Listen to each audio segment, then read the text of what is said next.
My guest today is Tom Evans, who is the author and creator of 100 Years of Ermintrude. Hello, Tom. Hi, Neil. Thanks for coming. Good to see you again. And you. Now, where did the idea for 100 Years of Ermintrude come from? Well, nearly a year ago, I met a lovely lady called Truman, who is a designer of conventional books. Mm-hmm. And she was looking for a new angle for her business. And I suggested that the e-book was rather ignored. Most of the time someone would just take a Word document, convert it to PDF, make it available for download, and what would happen is people would download it, they'd end up scrolling, zooming in and out, or quite often just printing it out and reading it on paper. Making the e-book rather pointless. And not very good for the planet. And so I suggested that they could, e-books could benefit from her skills in terms of layout, pagination, design and that sort of stuff. Especially bearing in mind that most people will want to read them on screen, or even they might want to see it on a PDA or a smartphone. Yeah. Okay. Now you've also changed the type of story in terms of its presentation, because you've chosen to tell the story as a rhyme. Oh yeah. What happened there was that Chiquetta wanted an example to show her talent. So I suggested that I've always written pithy ditties and rhymes for people's birthday cards and Christmas cards. And I thought maybe we'd have a little book of loads of these rhymes. So you got one for 21st birthdays, one for 30th, one for 40th, and wedding anniversaries and all that sort of stuff. And that she could just publish those, mainly to show her talents. And then it occurred to me, I was going on holiday when I was going to write this, and it occurred to me, wouldn't it be nice if these poems were about the same person? And so you told a person's life through those poems. And of course the poem is short, it's something that you can get a lot of evocative feelings into, and people can read it quickly, so it's designed for the internet. Okay. Now why 100 Years and why Ermintrude? Well, I've always loved stories about birth, life and death, and I've always been taken by Gabriel Garcia Marquez, and he wrote a fantastic book called 100 Years of Solitude. Yeah. And when I started to put this story together, I had the magic roundabout generation in mind, and I was mindful, I thought, what rhymes with solitude? I know, Ermintrude, the cow, so I'll call it 100 Years of Ermintrude. And so I invented this character who lives to 100 called Ermintrude, or Trudy, as you might find out. Yes. Yeah. Okay. Now, why did you structure 33 stanzas? Well, I didn't know at the time. Basically, the answer to that is it came out as 33. And then I did a musical and audio version, and I felt compelled to make each stanza and each piece of music 33 seconds long.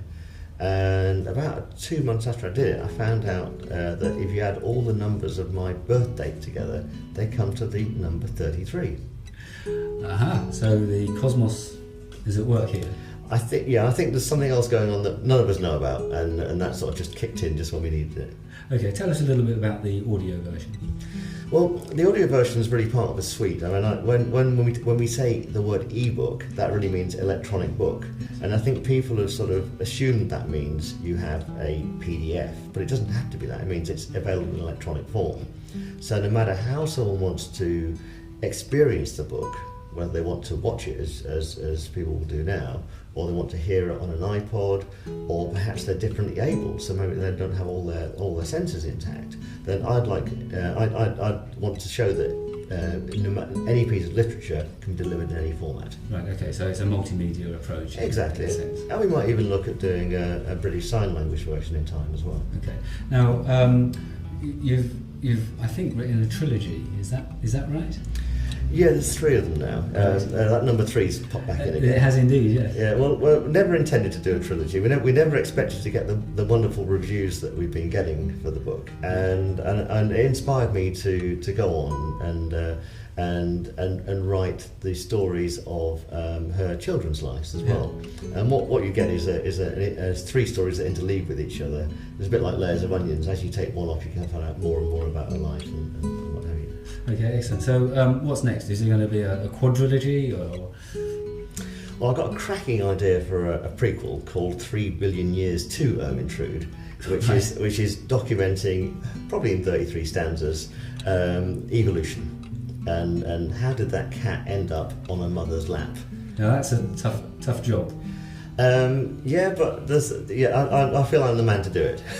I look forward to reading that version or seeing that one. Now, Well, I think you've also started writing, you're halfway through writing a novel, a book of some sort. That's right, yeah. Just before I met Chiquetta, I was sort of about 2/3 of the way through a novel. I've sort of broken off to do the Ermintrude trilogy, and now I'm back onto that one again. And that's before I do any prequels or whatever, I'd like to finish that off now. Okay, what's the book about? Can you give us a sneak preview or an idea of what the book's about? Yeah, well, basically, I've got a huge pile of books on cosmology and consciousness and evolution and all this sort of stuff, and I feel like they said they buy The Brief History of Time by Stephen Hawkins, and they get 2 chapters through and all this sort of stuff. So what I've done is I've sort of taken those books and I've put them into a fictional form, whereby I hope more people will delve into these subjects and realise that this small rock that we live on is very precious. There is a reason why it's here, and life is quite tenuous, and we should be thankful for why we're here and recognise where we are in the big scheme of things. Indeed, so we should. Well, I look forward to that tremendously, so I'm sure it'll be an excellent production.